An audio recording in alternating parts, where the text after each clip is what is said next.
All right, we'll call this meeting of the Murphysboro City Council to order here this evening on Tuesday, December the 17th. And as tradition, I'd ask that we would all rise. We have with us this evening Pastor Jerry Hickam, and I would invite him to lead us in an invocation. Lord, Heavenly Father, as we come to you once again today, Lord, we just thank you for the opportunity we have. We thank you for this city council and all the employees and leaders of our community and the great job that they do. And we just pray that you'd be with them during this season. Be with all of our families, Lord, and we just thank you for the blessings you provide us. We thank you for this community, and we just thank you for saving our soul. We ask this in your precious name. Amen. Amen. Pledge of allegiance. I pledge allegiance to the flag of the United States of America and to the republic for which it stands, one nation, under God, indivisible, with liberty and justice for all. Thank you, Pastor Hickam. Clerk Hunziker, would you please call the roll? Alderman Hughes? Yes. Alderman Curry-Whitfield? Alderman Graham? Alderman Pearson? Alderman McComb? Here. Alderman Urbis? Here. Alderman Bratton? Alderman Bastian? Here.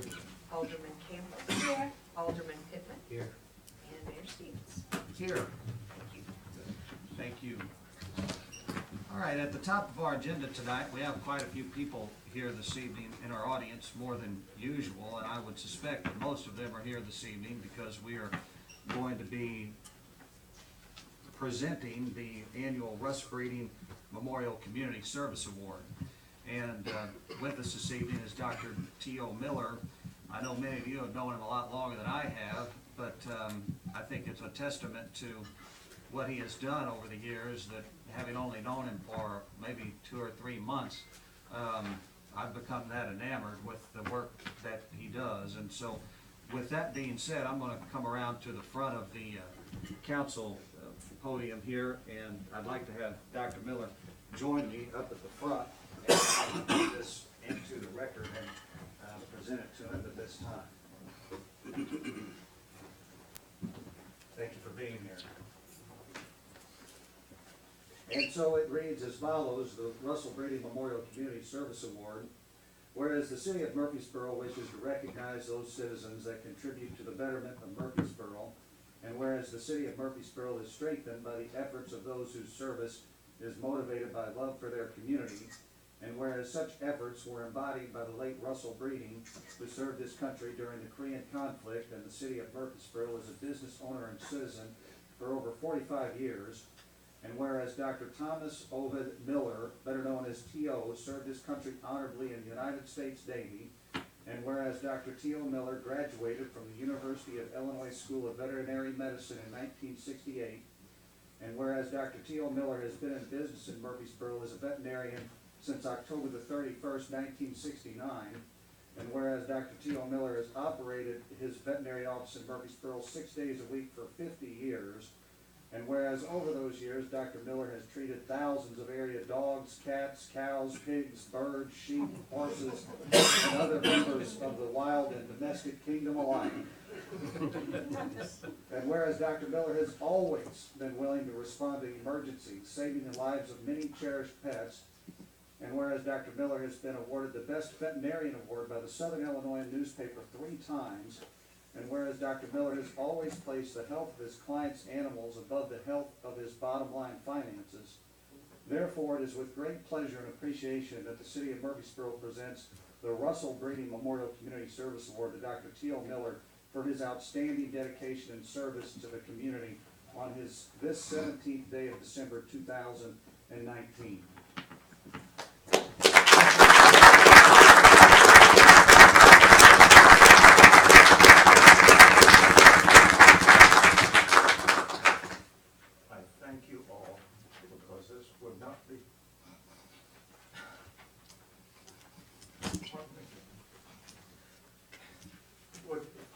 Without all of you, and certainly the one who has supported me the most is my wife. She paid for all the bills the 4 years I was going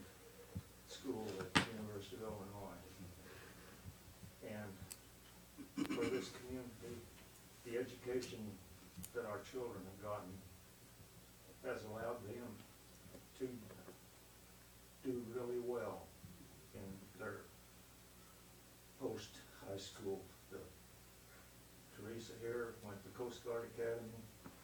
Lorelei back there, proficiency 33 hours at SIU. Jenny got a whole bunch of little scholarships, and she served in helping the national accreditation for dietitians in renal dialysis. So the way the community has served us, we are appreciative. Thank you all.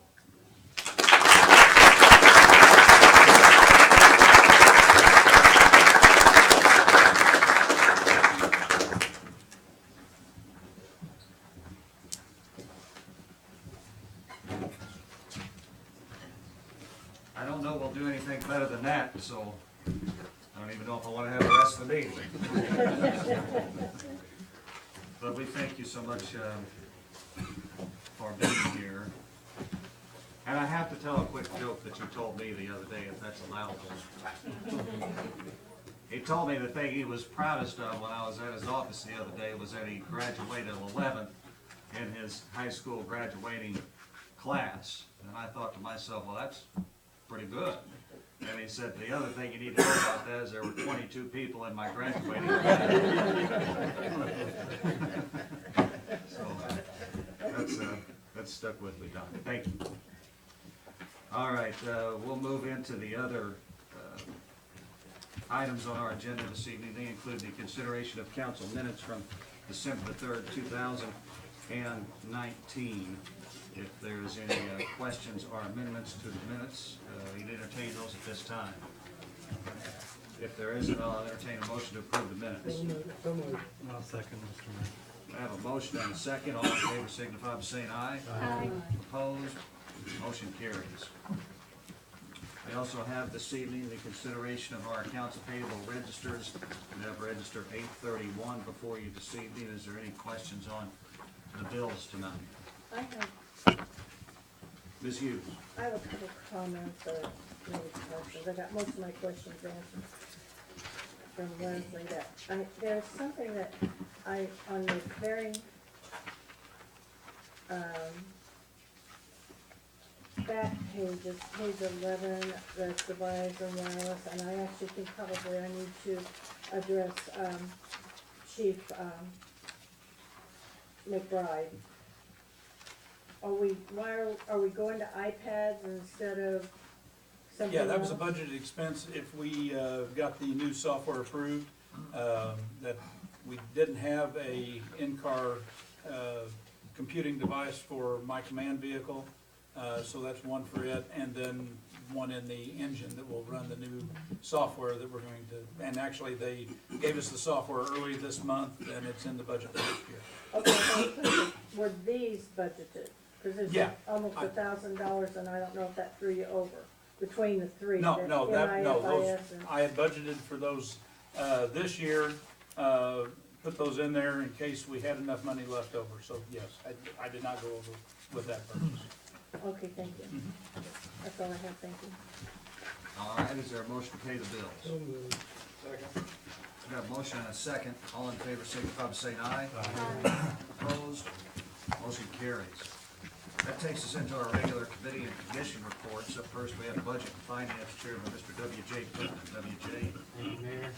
We have no items under old business. Under new business, we have update on land acquisition for the 7th Street widening project by John Tippy. Mr. Tippy is here. John, if you wanna stand up and introduce yourself.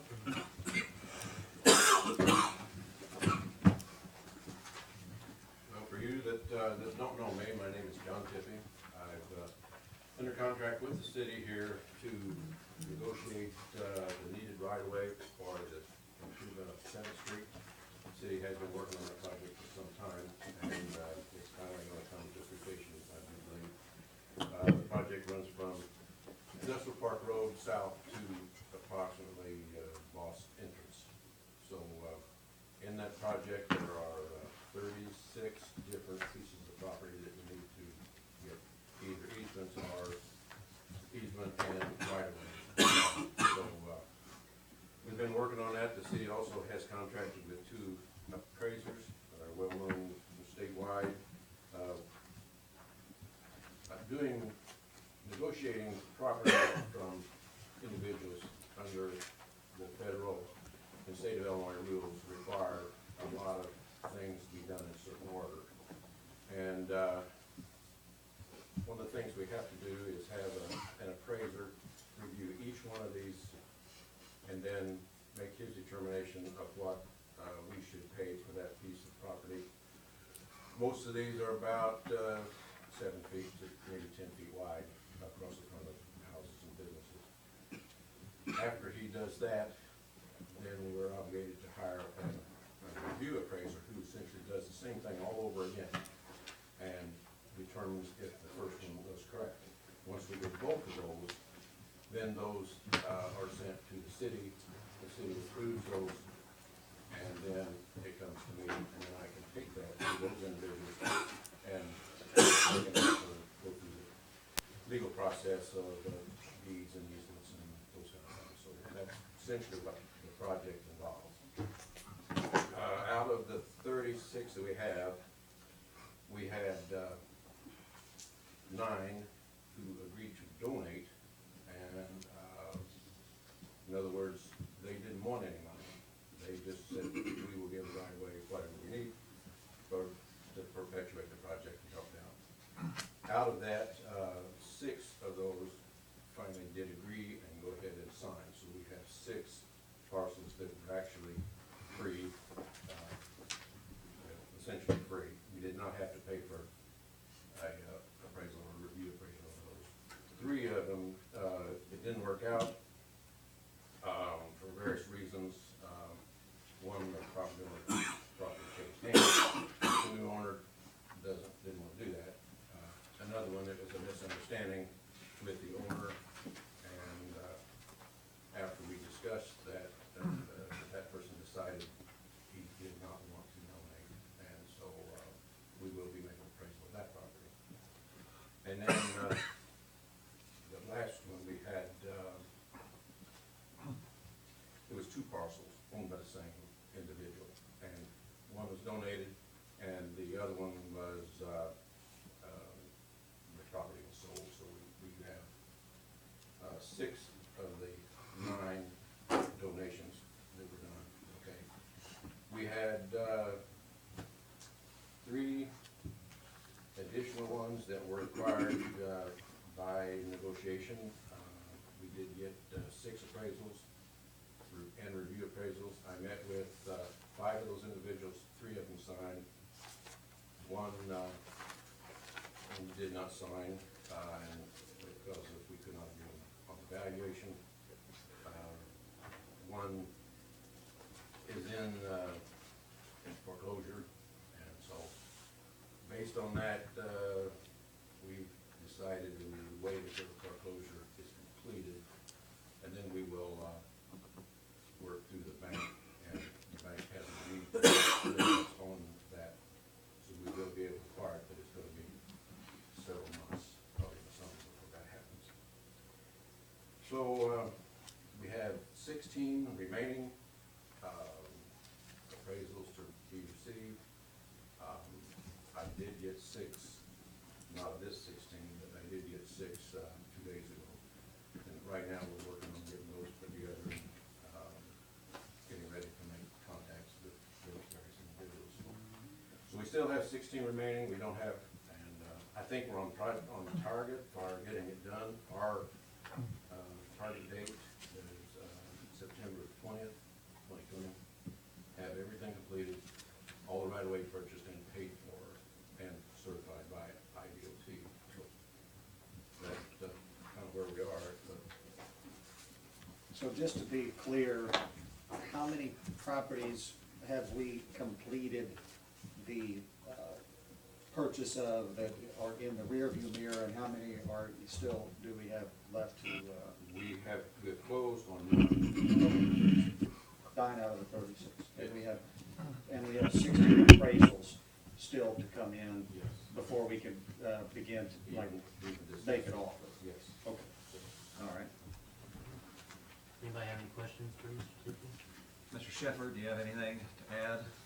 No, I think with those target dates, I think we're still online for a spring letting in 2021, which is kind of where we were thinking we need to get the money programmed for that construction at the end of December 2020. So. Okay. Any questions from the council? All right. Mr. Urbis? Just a comment, I think we should send a letter to those people that donated their property. Thanking them. Yeah. I think that would be a very good idea. Thank you, John. We appreciate your work on behalf of the city. Next item under new business is presentation of financial reports by Scott Evans, Budget Officer.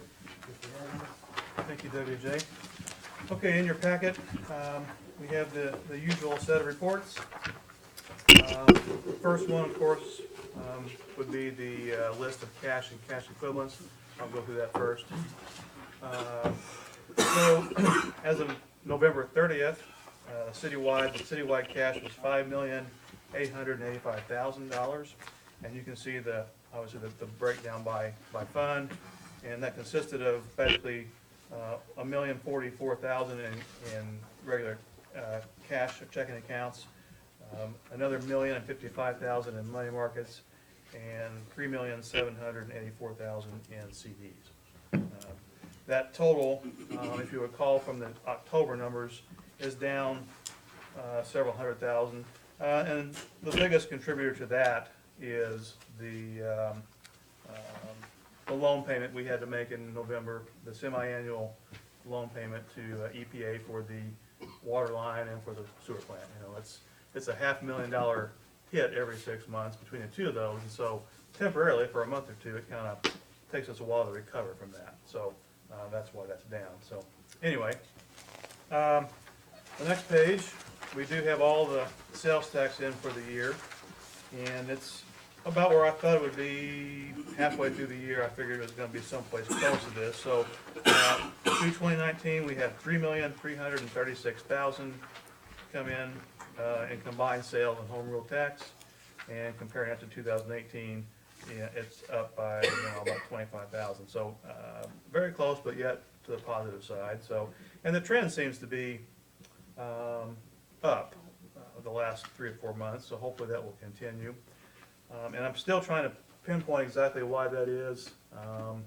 It's hard to say.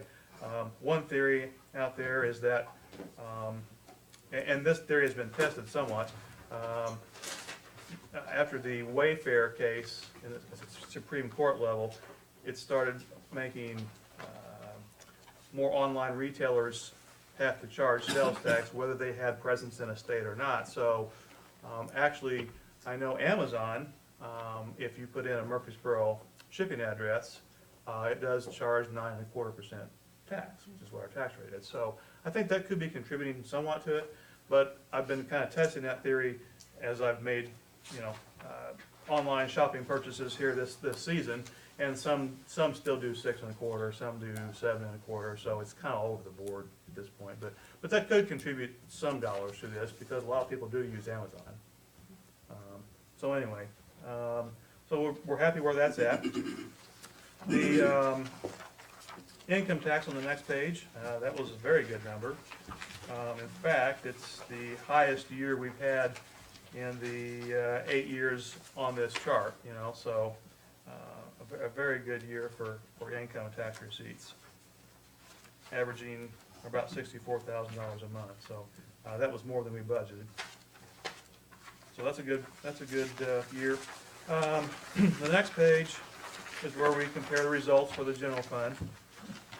So through 11 months, so this is almost the entire year, general fund spending was $4,488,000, and for the same period we budgeted $4,708,000.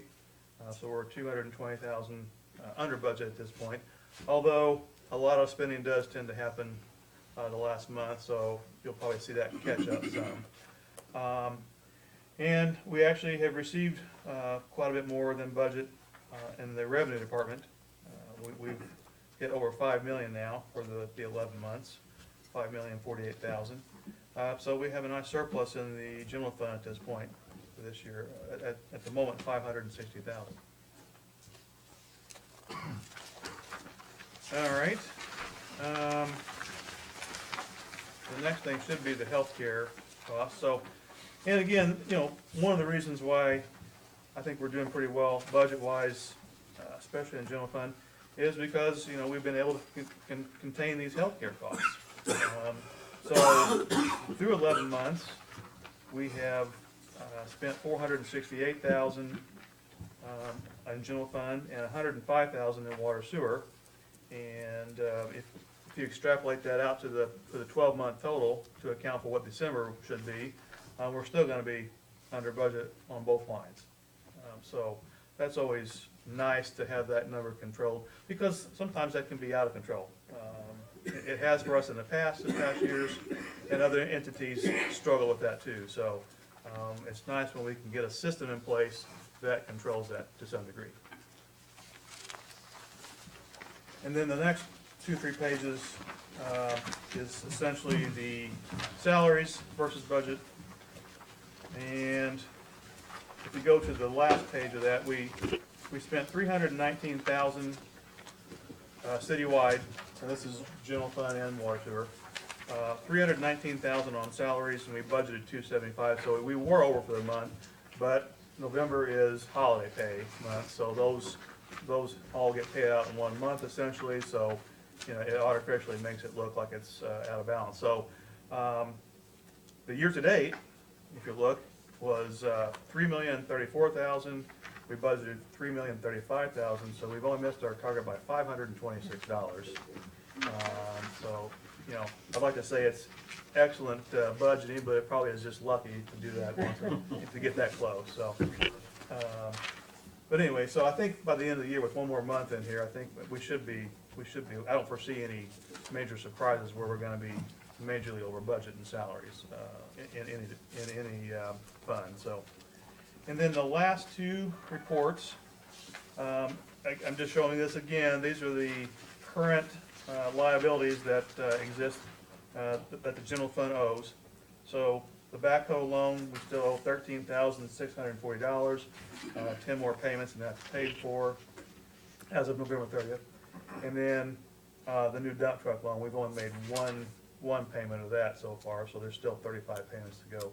But those are both very good interest rates, just slightly above what our average CD rate is, and actually some of our CDs make more than that. So we have some that are 3%. So I think that's very cheap financing, really. And then, of course, the big one, of course, and I've mentioned this earlier, the water and sewer loan payments. So currently, those two loans, after the November payment, we still owe $13,860,000 on those two.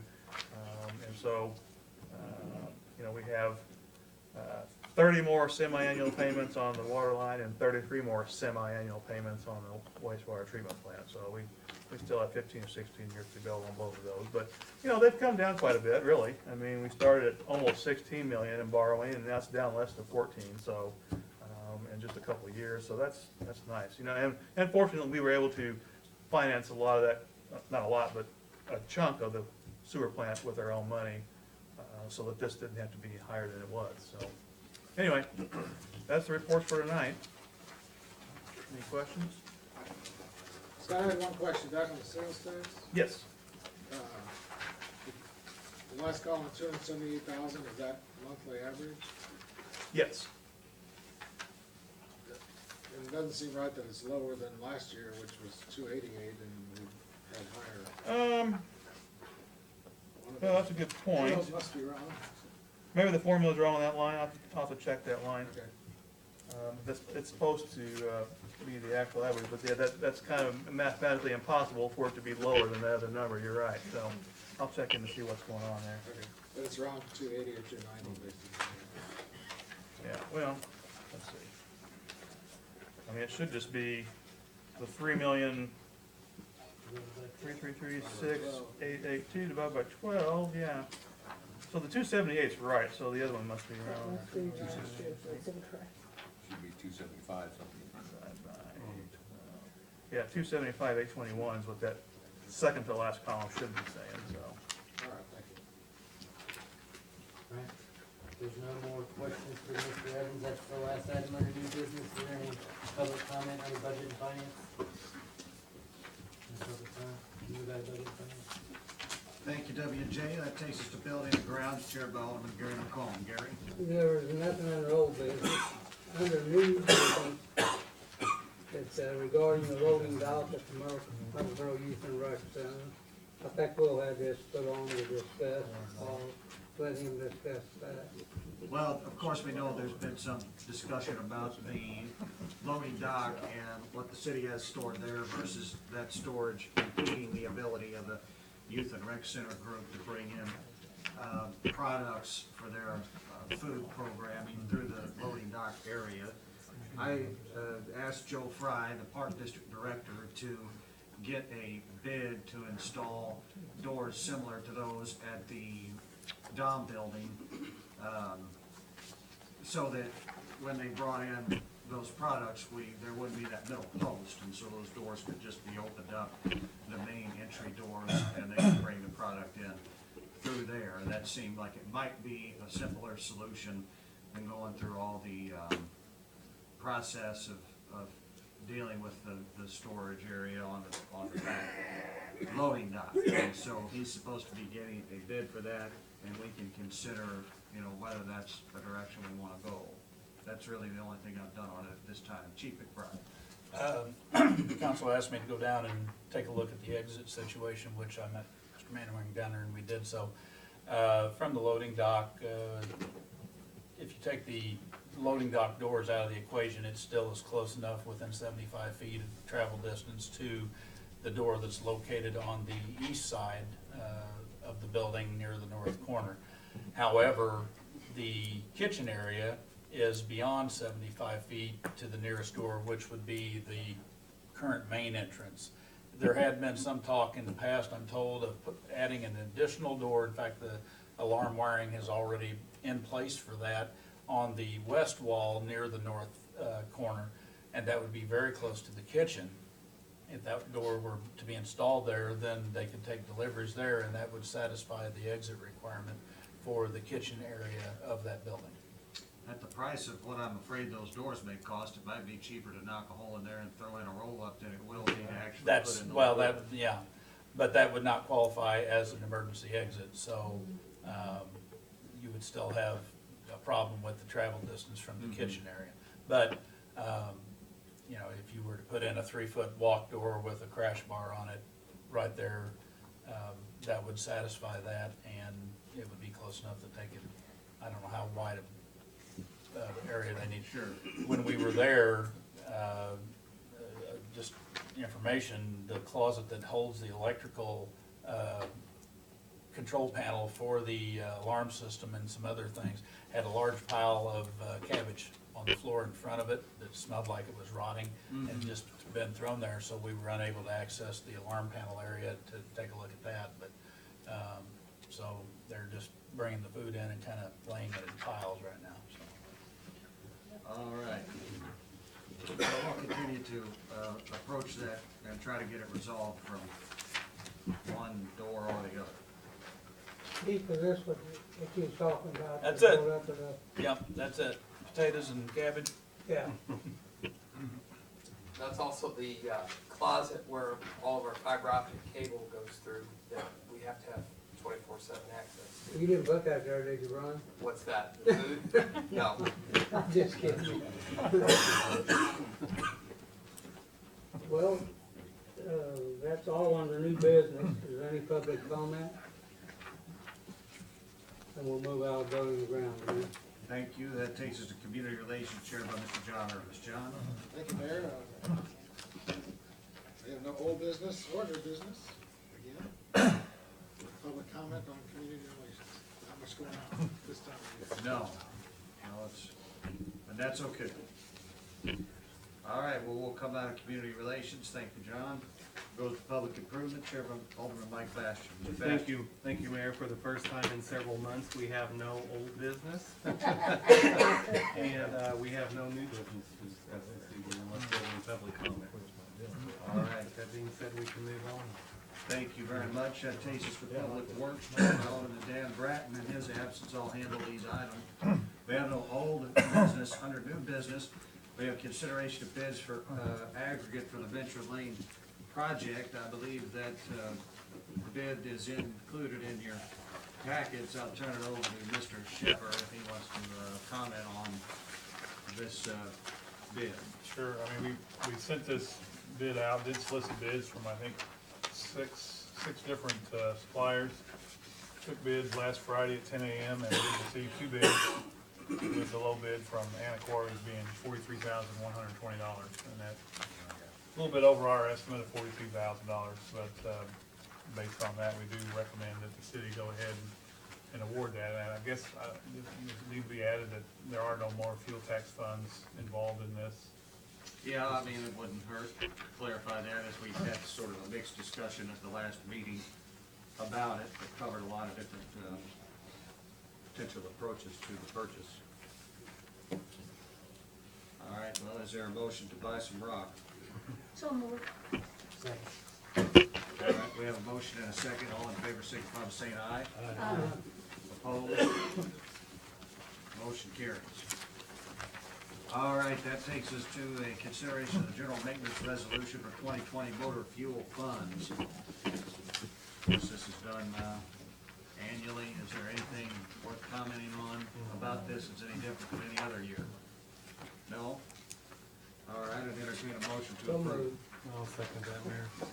All right, we have a motion and a second for the motor fuel 2020 program. All in favor, signify by saying aye. Aye. Opposed? Motion carries. All right, that's all the items under Public Works. Is there any public comment on items of Public Works? Seeing none, we'll come out of Public Works, and that moves us into Public Safety, which is chaired by Mr. Russell Brown. Russell is not with us this evening. I would note that I did speak with him on the phone today, and he is home from the hospital and seems to be making steady improvement. So continue to pray for him that he would be able to get back to us soon.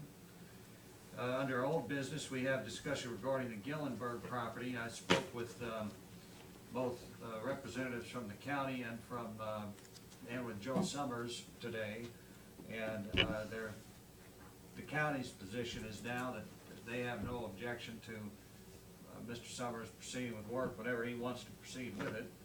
And so, Joe says that he doesn't think that he'll, get it down by the end of the year, but that he is in constant communication now with Gene Turk, who is an attorney for the county, who has been assigned to work with Joe to coordinate that process. So there's some good communication happening there, which wasn't before, and I think that's progress. Well, are they gonna take over all the security up there, and new fencing and stuff like that? We're The gonna county, have- you mean? Whoever's erecting that building out should be the one we're blocking the streets and the sidewalk for the safety of it. Will we be able to pull ours down that? I don't know the answer to that question, but it is a good question. With the proximity to State Route 13 Walnut Street, or 149, I would presume that the state, that IDOT is gonna have to issue a permit for that kind of construction going on that close. Harold, do you have any thoughts? I mean, I wouldn't think so, but I mean, they might.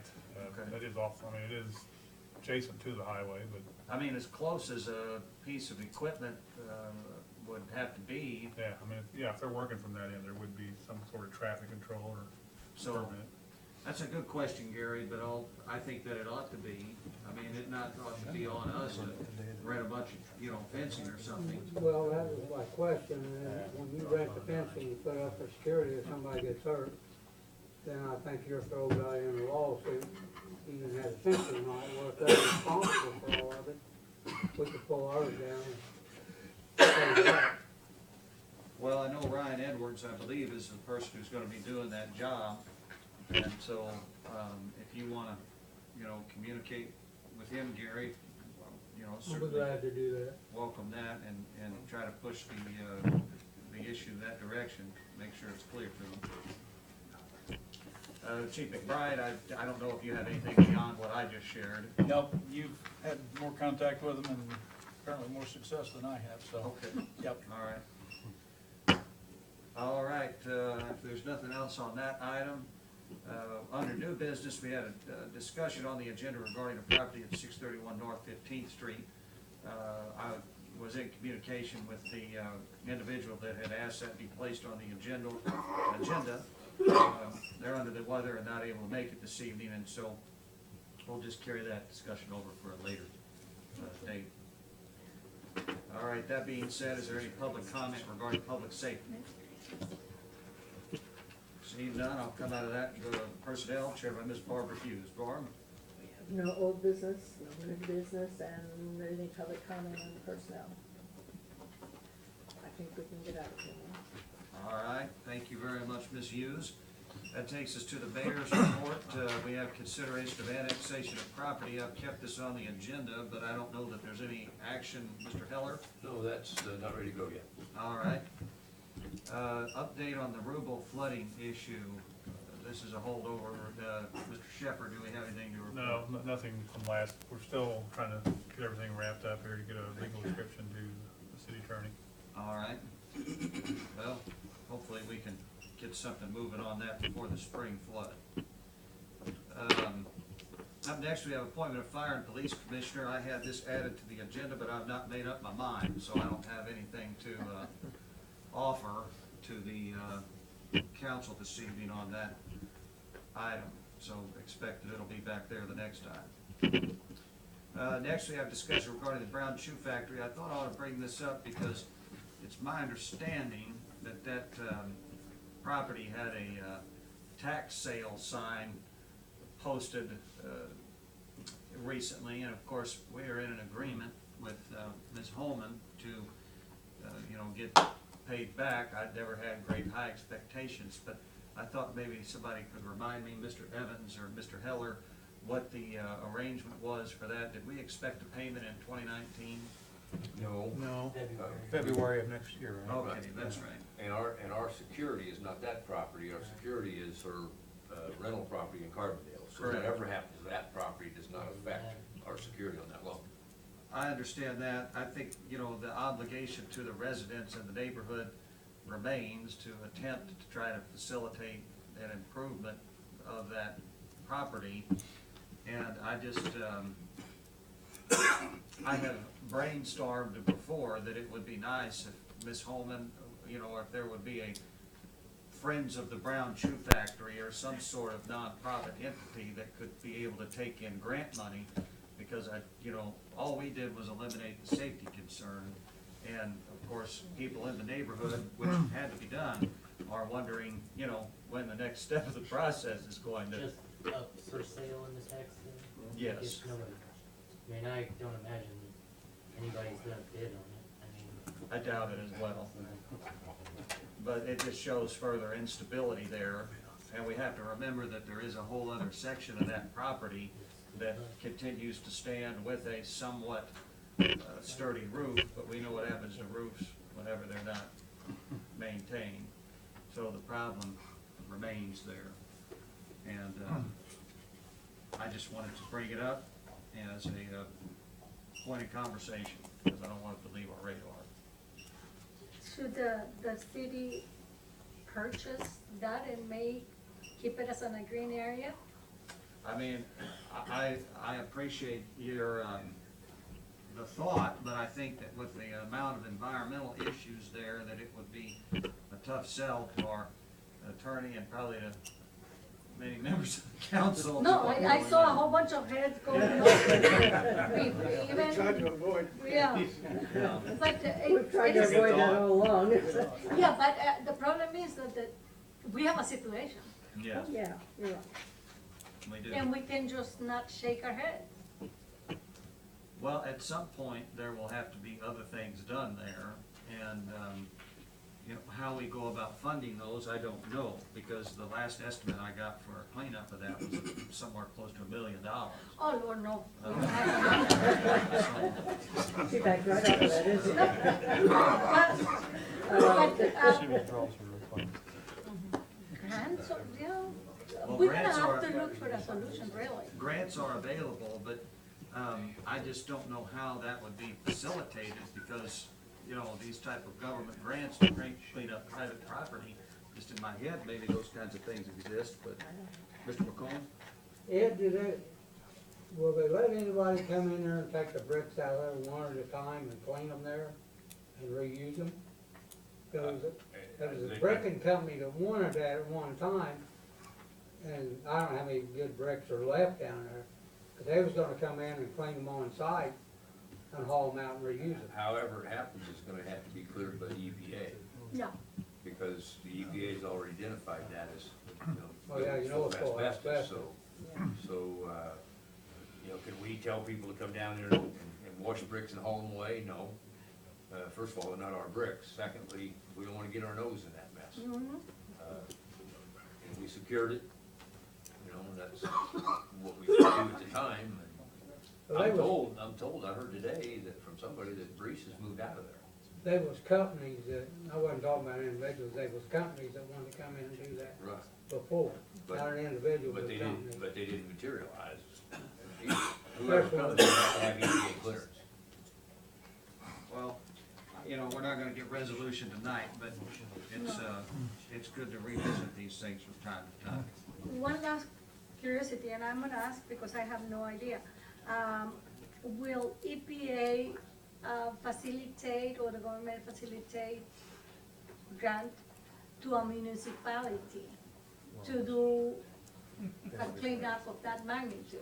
Because obviously the town and the taxpayers, we don't have that kind of money. Well, you would hope that they would. I mean, I would think that you could demonstrate that the situation there is negatively impacting the quality of life of the residents of the neighborhood, and that might be some sort of jumping off point to present a case for grant funds, but ultimately, those funds have to be, you know, administered by the city, but they would be to the benefit of a private individual, and making, you know, just typically, public funds are not available for clean up private use. You can't build a retaining wall on private property. Oh, yeah, I remember that. No, I'm asking about in case that the property belonged to the municipality and it is Murphysboro. Well, I guess you could maybe apply for a grant, you know, with the stipulation that if you got such grant that you took over the property but not before, that might be an avenue to pursue. You could apply for a grant, a lot of grants allow you to apply for them holding just an option to become the owner of the property. So Okay. that if you get the grant, you buy the property. All right. I mean, I'm not an expert on grants, but I've seen that before. Well, that's exactly the place I wanted to get to, and that's why I wanted to have this conversation, because nobody's ever told me that. And so if that is an avenue that we can kick this lock, then maybe Greater Egypt or somebody who's helped us with grant funding before could identify something to, that would be legitimate and worthwhile. Because if there's ever been a place that was deserving of an EPA grant, it is the Murphysboro Brown Shoe Factory. Didn't we submit one? But that's the green We area. did, and we were unsuccessful several years ago, yeah. All right, More mowed to lawn. we'll move on from that. The discussion regarding the associated building, associated lumber building and property is sort of a foregone conclusion, because that property sold yesterday evening to Kyle Faber, and so it is no longer for sale. Price? $57,000 change. So 80,000 with the taxes. The taxes were paid by the seller as a part of the agreement of the sale, as I understand it. Yeah, me and Danny met him over and looked that building over, and that was the one thing, the seller was gonna pay the $21,000 or $22,000 back taxes, so they didn't make a lot of money, it's got rid of the taxes on it. It's been a good building for the city, good storage. Roof had to be fixed on one end, but the rest of it was solid. All right, we'll come out of the mayor's report then and go to council member requests. I'll start with Ms. Hughes. I continue to get calls about the Apple Festival building. I have one person that calls once a month and says, it's been another month. I have several other people. At the last meeting, we thought that it perhaps could be moved over by the real church. And somebody was gonna talk to Sean, I don't know if it was you, Mayor, or someone else, but have we heard anything? I talked to Sean Stearns about it. He says that Tweedy's was supposed to move it. They looked at it. They did not want to move it because they felt that they didn't have equipment that would move it without Disassembling. damaging the building. Yeah. You know, a lot, doing quite a bit of damage. And so I told Sean, I said, well, you know, is there some other way that you can move it? Is there somebody else that will move it? Because obviously it got there. Well, yeah. So, you know, you would think that it could get somewhere else. But it, Surely, like Cook sales? oh, that's a good. I think Boss moved it there originally. From Well, what I it's have been something able to find. do with the way that the underneath of the building is built. And so I will just continue to, reach out to Sean and prod him to, see if they can get it moved, you know, 20, 30 feet it needs to be moved. There's a Kennedy family, I don't think they're in Kennedy, our Kennedy, but, they move houses. I don't know if they mess with moving something like that, but they pick them up and put them on a trailer with wheels. But he's gonna have to move that every year. He's almost gonna have to figure out a way to put wheels under it, you know. It may be I nice drove that, through the bank's window up there and drove around it, and it don't block your view pulling out as far as I was concerned, because nobody comes up that street there as fast as they do on Walnut. You know, I mean, they're coming up to make a stoplight. I agree with you, I've looked at it several times. I don't personally see the issue or the concern. I mean, I know you're getting complaints, I I'm understand. bringing it to you because Right. I get phone calls. And I understand Yeah. that, but I just said, you know, if we've all looked at it, I don't know what everybody else thinks. It's on the sidewalk, but it's not. I don't see a problem with it. One It of every is on council, site. one of every council member that's here, go up and drive around that bank thing and pull out. I mean, I have, yeah. it didn't block my view, and I drive a truck, and I could get out real easy, to see traffic both ways. So, you know, everybody take a chance, and we'll I go there and I just pull out and that's it, wait. you know, as far as I'm concerned, it could sit there. I mean, really, that's not the issue, the issue is Barbie's waiting on her multiple I calls. just bring it to you because I continue to get Well, phone if calls somebody because wants it's to, in my ward. if somebody wants to make a motion to leave it sit there, then, you know, that could be that, I suppose. I don't. It also, it's on a sidewalk, and so we do have some ordinances about blocking sidewalks, Well, so there's a lot of if you, stuff on sidewalks. I understand that, but if you do this, then you're gonna open another can of worms. But you vilified it. Yeah, I have, I understand, The but Blues Brothers has got the stage on the sidewalk here, right? I know, I'm not, Gene, do you have something you wanna add? Yeah, the only thing that could happen that'd be negative for the Apple Festival would be somebody pulls out of there, they get hit, and that's the reason why, then there could be a problem with all that being and who's responsible for the accident. That could be their problem, if they're okay with leaving that there and dealing with that. Now, on our end, we're aware of it, so it could become our problem too. Ed, do you agree with a situation like that? At some point. I wouldn't recommend a motion that says we're gonna leave it sit there. Yeah, honestly, That's we're gonna what leave it sit there, we don't. It'd be better to stay out of it than to do that. Mr. Lee? I would ask the question of, how is it insured? Like, it's a building sitting on a right of way, how is it insured? Is it insured through the Apple Festival Committee, or? Yeah, it is. How is that building insured, if the car was to hit it? You know, I understand that, you know, loading that thing back up and moving it again could cause a problem to the structure of the building, but at the same time, I think that Tweedy's hauled it from the boot camp, correct? And dropped it there? I think it was Who hauled Boss. it? I think Boston Boss did? did it, That yeah. was my first Well, one. can they get a hold of Boston, see if they could just move it another block or two to the location that you guys are? WJ, you nobody work over there? A couple people. No, See, they make them real little wheels, I think Apple But they- Festival has to they do could the drill approach. through, I think that's got 4x6s or 4x4s under it. Yeah. They could drill through them on the outside and the center, on the back, put them on there, and chain the front and pick it up without having to drag it. I understand why they want to drag it, you tear Yeah, everything no, up. they hauled it all the way from there to here. I don't see why they can't get it on one more time and put it on another location, and then they don't have anything to worry about at that, where it's at now, and we don't either. Well, I mean, I don't have any problem, reaching out to Boston if they are truly the ones that moved it there, or whomever else. Gary, I mean, I'm just trying to load things up on you, but I guess this would be building and ground. I mean, all we can really do is ask Boston to contact the Apple Festival Committee. Right. We can't tell them to go move it. Exactly.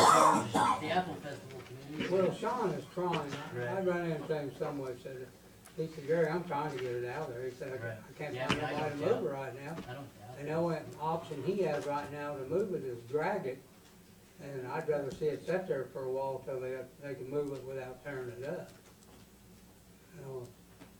But there is a way that, I know they move two-story houses and they jack them up and put them on a trailer and pull them, and that Yeah. thing, it don't need to be real high.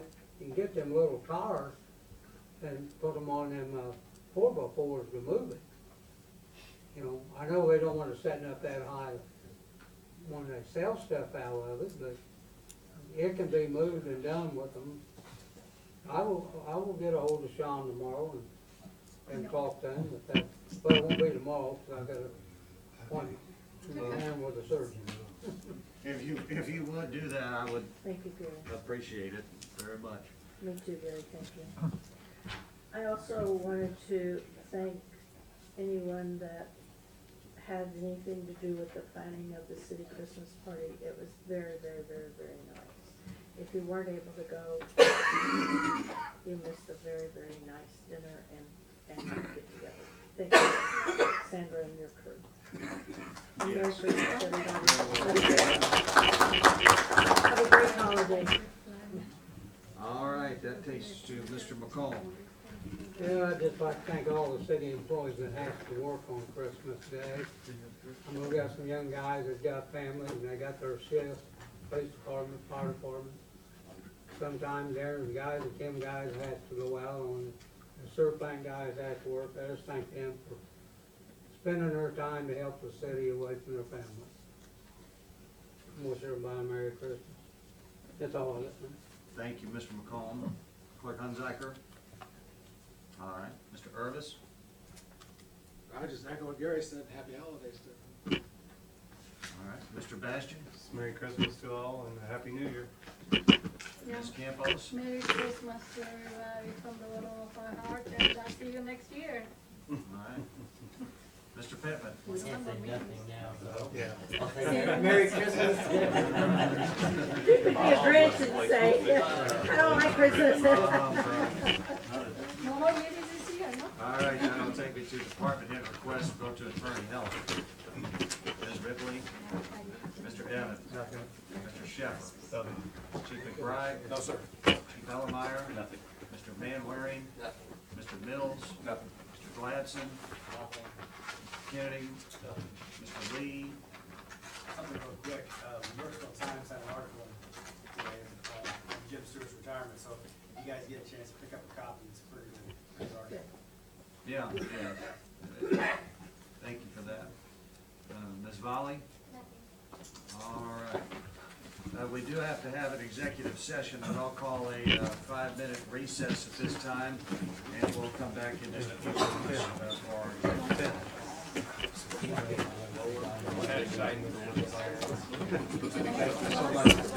Hey, be careful.